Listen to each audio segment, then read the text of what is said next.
Christian Mbilli versus Rohan Murdock. 12 rounds in the super middleweight division.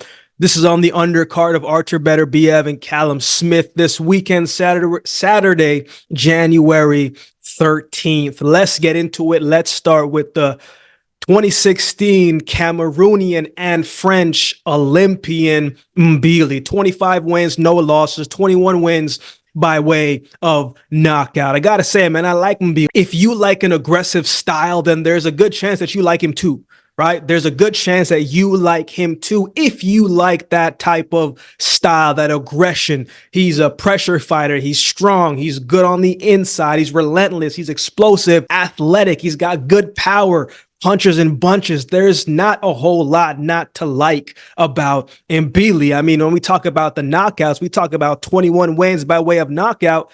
That's no joke, right? This is someone who sits down on his punches and swings with everything, every momentum, every inertia when he does load up and tries to really let his hands fly. It does make an impact. Sometimes, though, obviously to his detriment. Sometimes he swings so much into it, he finds himself off balance. But when it connects, definitely believe it's vicious and his opponents are feeling it.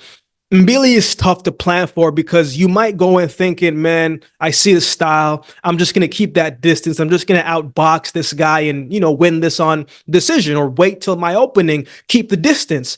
But then you get into the ring with him and he's just right in front of your face constantly, consistently in front of you, throwing heavy punches to the head, to the body, putting together combinations. And it's not as easy as you thought it would be to keep that distance. When he fought Carlos Gongora, that was going to be a good test for him, right? Gongora, a former champion who's got power and he's got good boxing skills, tricky with how he slips in those subtle uppercuts. And he had a lot of success doing that when he fought Mbilli. I thought that was a very underrated back and forth fight of the year candidate.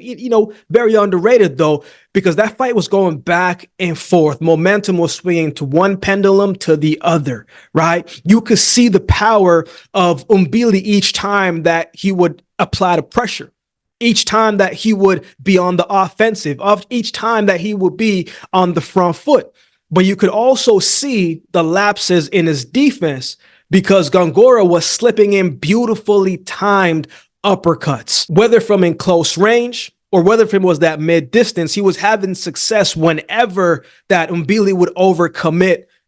Gongora was making him pay every single time. As the fight went on in the 8th round, man, Gongora had Mbilli hurt.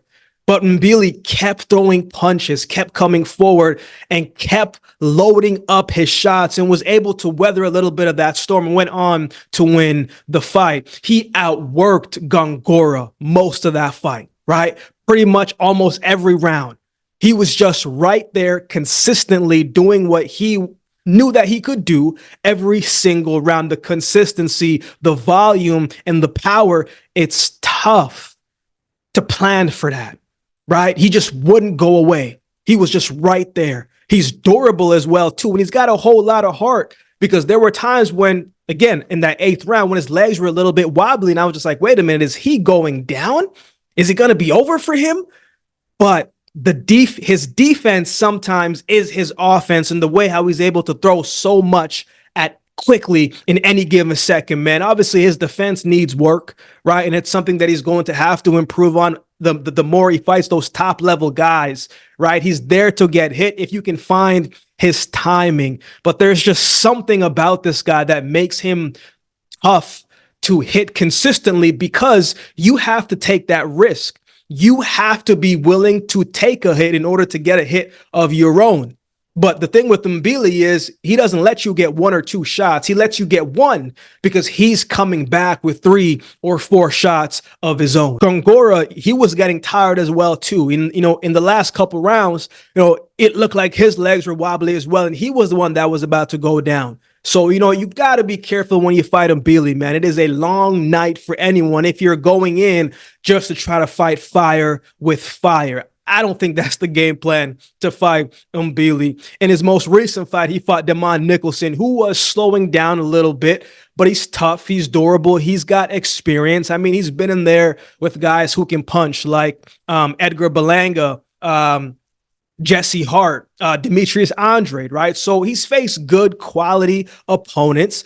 And he had moments against all of them. It wasn't massive moments, but he had moments where, he would steal some momentum from the round. And as soon as the fight started, man, it was just very one-sided. I mean, Mbilli just came and imposed his will, imposed the pressure, imposed every single thing that makes him successful. He imposed that on Damon Nicholson, right? Knocked down in the first round, knocked down in the second round before closing out the show in the fourth round. It was definitely a one-sided fight. Again, Andre didn't stop Nicholson. Berlanga didn't stop Nicholson, right? And Mbilli took him out in four. So that goes to that tells you something about him, right? And he looked very good doing it.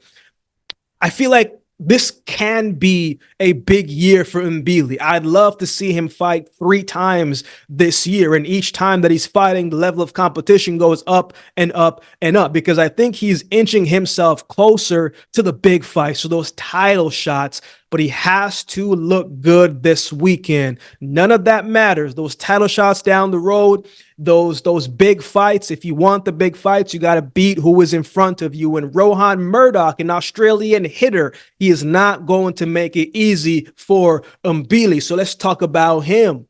Rohan Murdock, 27 wins, 2 losses, 19 wins by way of knockout. Murdoch has a very modest resume, right? This is a step-up fight for him, a great opportunity for him.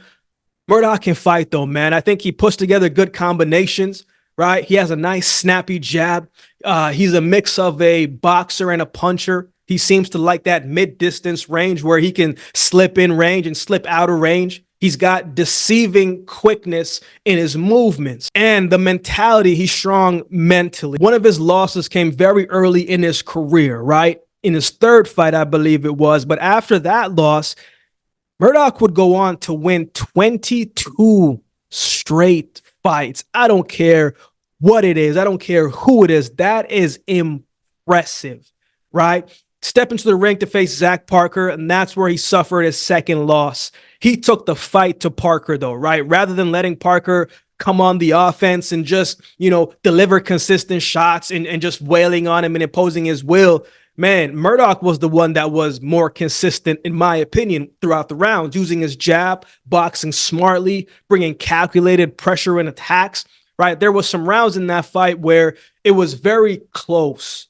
There were rounds in there where you could say, man, I think Murdoch edged that one. And, depending on what you like, you could say Parker edged it too. But those rounds were pretty close. Some of those fights, some of those rounds were pretty close to me. What I didn't like that Murdoch was doing, man, is when Zach Parker had him on the ropes, he was using that shoulder roll type of defense. But that shoulder wasn't really rolling. And he was getting hit cleanly. And yeah, he was trying to counter Parker, but it just didn't look completely polished to me. I don't like that if he is going to use that type of defense against Mbilli against the ropes, because Mbilli is going to make him pay. That's not a guy who you want to be in the ring with and you're stuck on the ropes because you got to worry about too many things. And he's going to let it fly if you're stationary. And I think there's a great opportunity for Mbilli to hurt Murdoch to the body, because when Zach Parker started going to the body, that's when he was able to have success. When he went to the body against Murdoch, his hands started to drop a little bit more. The movement started to slow down. And that's when opportunity started to open up. And Zach Parker made the best of that opportunity, caught him with the left hand while his hand was down, knocked him down to the canvas. And he was able to get the stoppage in the 11th round. In Murdoch's most recent fight, he fought Isaac Hardman. Now, to be completely honest, I didn't see the fight. I couldn't find the fight. So I can only go off what the people I've asked in Australia that have seen that fight, and they've given the information to me, right? They said it was a pretty good fight, but it was a fight that could have went either way. Even though Murdoch got the win, it was a close fight. So I got to take their remarks for it. So for everybody that has seen that fight or knows a little bit about Murdoch, man, any added thing you want to add, let me know in the comment section below, but I can only go off what I've seen him in his most recent fight. And his most recent fight was when he fought Zach Parker. So who wins? I think it's a good fight. Stylistically, it brings questions, right? Like, how is Murdoch going to handle the pressure and the relentlessness of Mbilli? How will his conditioning be in the latter rounds if the fight does go there? Right? It's one thing to be able to keep that mid distance and your opponent allow you to do that. But it's another thing when you're constantly on the back foot, moving laterally, trying to get out the way and trying to get off your own offense, but trying to be defensively responsible. It's a whole lot you got to think about. And Mbilli is going to make you think about a whole lot. I like Mbilli to win this fight by late stoppage. I think the pressure and the aggression and the volume is going to break down Murdoch round to round. I think Murdoch needs separation, a little bit of separation to get busy and to get his stuff off, right? To get his shots off. I'm just not sure he's going to be able to have that consistent separation as consistently as he would like it throughout the fight. I like Mbilli by late stoppage. What are your thoughts on this fight? Who do you have winning this one? Let me know in the comment section below. If you would like to support the channel, there's a couple ways you can do so. You can like, comment, share, and subscribe to the channel. If you'd like support by way of donation, you can find options in the description below. Also, my Cash App handle will be on screen as well. Any amount goes towards the growth of this channel. It will be greatly, greatly appreciated. Shout out to all the members holding down the membership section already, man. I appreciate each of you. So with all that being said, if you've been watching the video, this time do me a favor and subscribe to the channel, and we'll definitely see you next time.